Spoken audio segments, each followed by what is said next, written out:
The iPad mini is still the best iPad that you can buy in 2022. Hey, what's up guys? Welcome back to my channel. If you're new around here, my name is Ronan. I make vlogs and product and tech reviews, and in today's video we are looking at the iPad mini after almost 1 year of use. And despite the fact that Apple have just launched a whole range of new iPads, I'm going to tell you why I think this is still the best iPad that you can buy this year. I don't think that the iPad mini is getting an upgrade this year. Maybe next year, but for 2022 into 2023, this iPad is still the most up-to-date iPad mini that you can buy. And in fact, it's actually a more powerful iPad than the new 10th generation iPad that has just launched. And for me, I think this iPad is the perfect productivity tool. So after using this iPad for almost a year, there's an awful lot here that I really like. And then there's a couple of things that I don't like so much, so I'm going to go through all of that now. This is my digital notebook. Like, I use this all the time for, like, if I'm in meetings, I take notes on this. If I'm trying to come up with ideas for videos for this channel, I take notes on this. And what's amazing with all of that is anytime I use this for like taking notes or for writing down ideas or anything, it syncs across my phone and my MacBook Pro so that regardless of the device that I'm using, the notes are all in one place. And like for me, like if I'm in a meeting, I don't want to be sitting there with my laptop out like taking notes, or equally, I don't want to be sitting there with my phone out taking notes either, because then that kind of looks like I'm on my phone and I'm not engaged in the meeting. Same with the laptop, and also like the laptop physically creates like a barrier between you and the person that you're in a meeting with or whatever. But for me with this, I can just pair this with the Apple Pencil, which I have here. I'm going to talk more about this in a few minutes. You can just take notes while you're in the meeting, and it's no more intrusive than having like a notepad and a pen with you. So that's one thing that I really love about this iPad and using it in that way. What's also really nice about the Apple Pencil 2 is it charges magnetically and it charges on the side of the iPad. So I always have my Apple Pencil on the side of my iPad. So like it's always charged is one thing. And then the other great thing about that is whenever I'm using my iPad, whenever I have my iPad, I'm confident because I have my Apple Pencil 2 with me as well. So these two combined just make this an absolutely amazing productivity powerhouse in my mind. And it really does sit in that perfect slot between like when I need to do like serious or like what I would call like big work, I've got my laptop. And then if I'm just kind of like doing casual stuff, I've got my phone. And this kind of sits in the middle between the two, and it just picks up everything else. And it's kind of where I do a huge amount of my work. And another thing that this iPad is absolutely great for, it's great as a note tool. So like if I'm sitting down and I'm filming a video like this, like I will often have my iPad on the table here and I can have notes on the screen. So if there's anything that I want to refer to or that I need to refer to, I can have it here. And often what I'll do, sometimes you'll see just the iPad is sitting here in the case on the desk in front of me, and it's again much smaller than my laptop, so less intrusive, but also I can easily just put it out of shot here, whereas I can't do that with my laptop because it'll fall off the desk. Whereas with this, I can just stand it at the edge of the table. I can see the notes clearly, they're in my eye line, but they're not in the shot. And I actually use that all the time in my videos. So it's just super handy for making these sit down videos. And I kind of wish I had it here for this one. And then for kind of just more like casual use, this iPad is also perfect for that. Like if I'm sitting in bed and I'm kind of scrolling and I'm looking at things online, or if I'm like watching YouTube or Netflix or whatever, this is my go-to. If I need something super urgently and I need a piece of information like that, I will pick up my phone for that. But if I'm kind of just doing casual browsing, this is my favorite tool to do it on. If I'm in bed and if I'm like looking at stuff online, I can just swipe away, scroll away, read whatever I want. It's really comfortable in portrait or in landscape. I just think because of the size of it, it's super comfortable to hold. Whereas even like my old iPad Air 2, which was bigger than this, just it wasn't as nice in your hand when you were using it, particularly for long periods of time. And then again, if you're watching stuff for long periods, it's super light, it's easy to hold. You can just brace it with like one hand or like one finger almost, and it just doesn't really kind of put in or out on you. And yeah, it's just great for me anyway, for kind of just consuming content online. It is my favorite thing to use. And it's also a great device for reading. So if you're reading books, whether like you use like the Kindle app or you know, Apple Books. I just think this is a really, like, it's a perfect size for reading. You can hold it in one hand and you can just like read. Super comfortable, super easy. I'll be honest, when I bought this, one of the things I bought it for was actually for reading. I thought if I buy this, I'll definitely read more books because I'm not somebody who sits down with a book and just leafs through the pages. But I thought, you know, maybe if I've got all my books in one place on my iPad, I'll read them more. And I definitely did at the start when I first got my iPad and it was more of a novelty. But as time has gone on, it's not really something that I do. I think maybe I just have to accept that I'm not the biggest reader of books and stories and that kind of thing, and that's okay.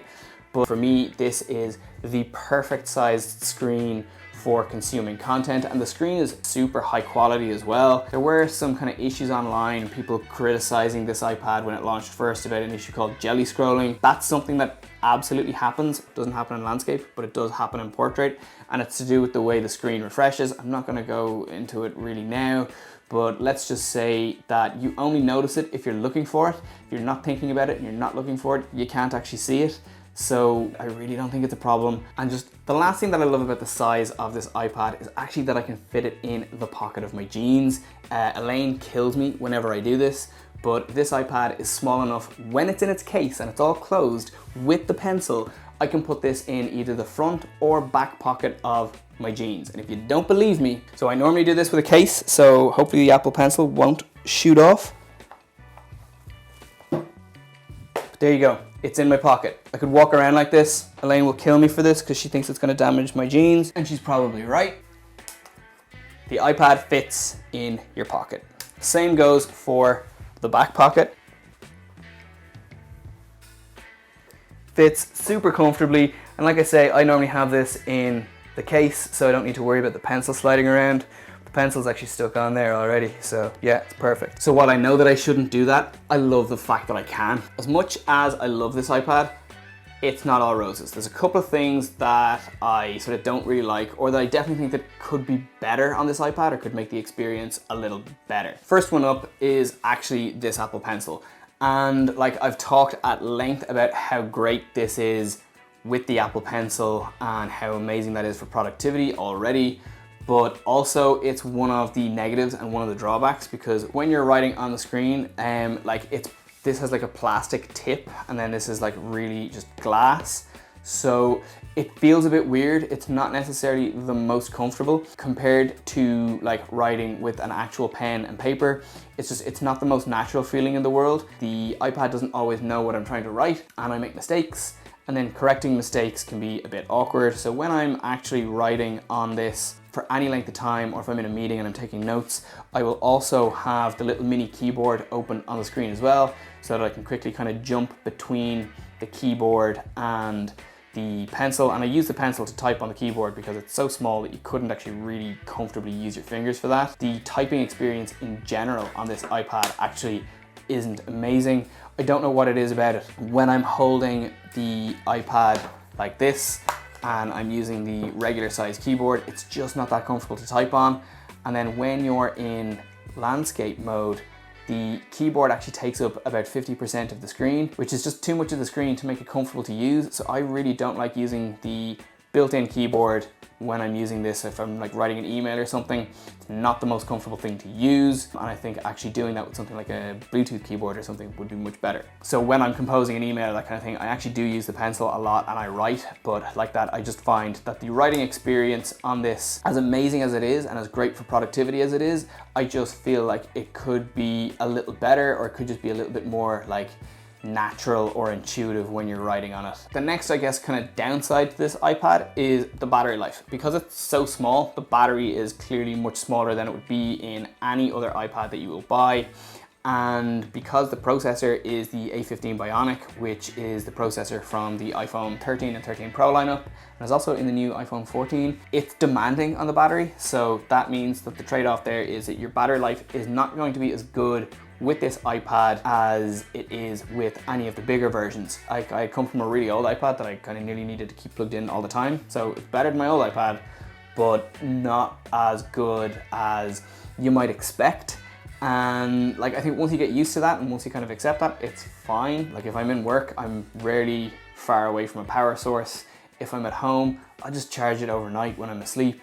and it's perfect. So it's never been an issue for me, but definitely I noticed that the battery life isn't spectacular on this. And that's one area that definitely, when Apple do upgrade this in the future, I would love to see better battery life being something that they really prioritize with the next version of the iPad mini. The next thing that I think is just kind of slightly disappointing with this iPad is it has absolutely no Magic Keyboard compatibility. Like, Apple make a Magic Keyboard for pretty much every iPad that they have in their range, except for this one. And I presume Apple's rationale for that is it's just physically too small to warrant a Magic Keyboard or a Magic Keyboard folio case or anything like that. And again, maybe it's a battery life issue. Maybe having the smart connector and the Magic Keyboard connected is just going to be too much of a drain on the battery with all of the other demands that this thing has. I don't know what the rationale from Apple was to not create a Magic Keyboard case for this iPad, but I would have loved to have one, because I think that would solve any of the typing issues that this thing genuinely has with its built-in keyboard. I think like a little mini